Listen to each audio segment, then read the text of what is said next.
ഇവിടെ വാഴയ്ക്കാപ്പം റെഡിയാണ്ട് ദാടെ കൂടെ ചായയും ഉണ്ട്. ഇതേ രീതിയിൽ നിങ്ങളൊന്ന് ഉണ്ടാക്കി നോക്കുക, നല്ല ടേസ്റ്റാണ്. അപ്പോൾ വാഴയ്ക്കാപ്പവും ചായയും ഇവിടെ റെഡിയാണ്. ഹായ് കൂട്ടുകാരെ, ഞാനിന്നിവിടെ ഒരു വാഴയ്ക്കാപ്പം ഉണ്ടാക്കാൻ പോവുകയാണ്. അതിന് ഞാൻ 3 വാഴയ്ക്ക എടുത്തിട്ടുണ്ട്. ഇവിടെ ഒരു മുട്ട എടുത്തിട്ടുണ്ട്, പാത്രം എടുത്തിട്ടുണ്ട്. അപ്പോൾ ഇതിനകത്തേക്ക് നമുക്ക് വേണ്ടുന്ന സാധനങ്ങൾ ഇടാം. ഇതിനകത്ത് ഞാൻ കുറച്ച് റവ ഇടുകയാണ്. റവ ഇട്ടിട്ടുണ്ട്. ഇനി കുറച്ച് അരിപ്പൊടിയും കൂടി ഇടുകയാണ്. കുറച്ച് അരിപ്പൊടി ഇട്ടിട്ടുണ്ട്. ആവശ്യത്തിന്, നമുക്ക് വേണ്ടുന്ന ആവശ്യത്തിന് ഇടണം. ഇനി ഞാൻ അതിനെക്കാട്ടിയും കുറച്ച് കൂടുതൽ മൈദയും കൂടി ഇടുകയാണ്. മൈദ ഇട്ടിട്ടുണ്ട്. ഇതിന് കുറച്ച് ഗോതമ്പ് പൊടിയും കൂടി ഇടുകയാണ്. ഞാൻ അതും കുറച്ച് കൂടുതൽ ഇടുകയാണ്. ഗോതമ്പ് പൊടിയും കൂടി ഇട്ടിട്ടുണ്ട്. ഇനി ഇതിനകത്തേക്ക് കുറച്ച് ഉപ്പിട്ട് കൊടുക്കുന്നുണ്ട്.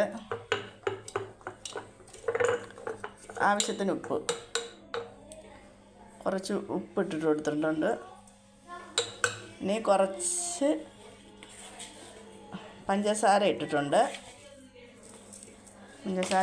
കുറച്ച് മഞ്ഞൾപ്പൊടി ഇട്ടിട്ടുണ്ട്. ഇനി ഇതിനകത്തേക്ക് ഞാൻ ഈ മുട്ട പൊട്ടിച്ചൊഴിക്കാൻ പോവുകയാണ്.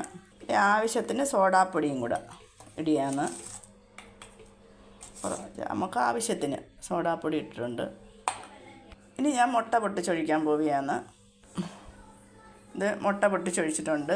ഞാൻ കഴിഞ്ഞ ദിവസം ഇങ്ങനെ ഒരു പരുവത്തിൽ ഇത്രയും സാധനങ്ങൾ ചേർത്ത് വാഴയ്ക്കാപ്പം ഉണ്ടാക്കി. അപ്പോൾ നല്ല ടേസ്റ്റായിരുന്നു.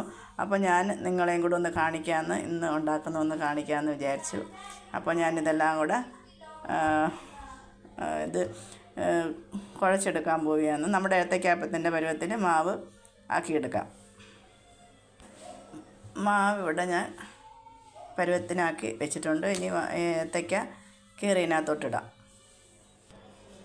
ഇതിനകത്ത് ഞാൻ ഏത്തയ്ക്കയൊക്കെ കീറിയിട്ടിട്ടുണ്ട്. നമുക്കിനി പാൻ വെച്ച് ഏത്തയ്ക്കാപ്പം ഉണ്ടാക്കാം.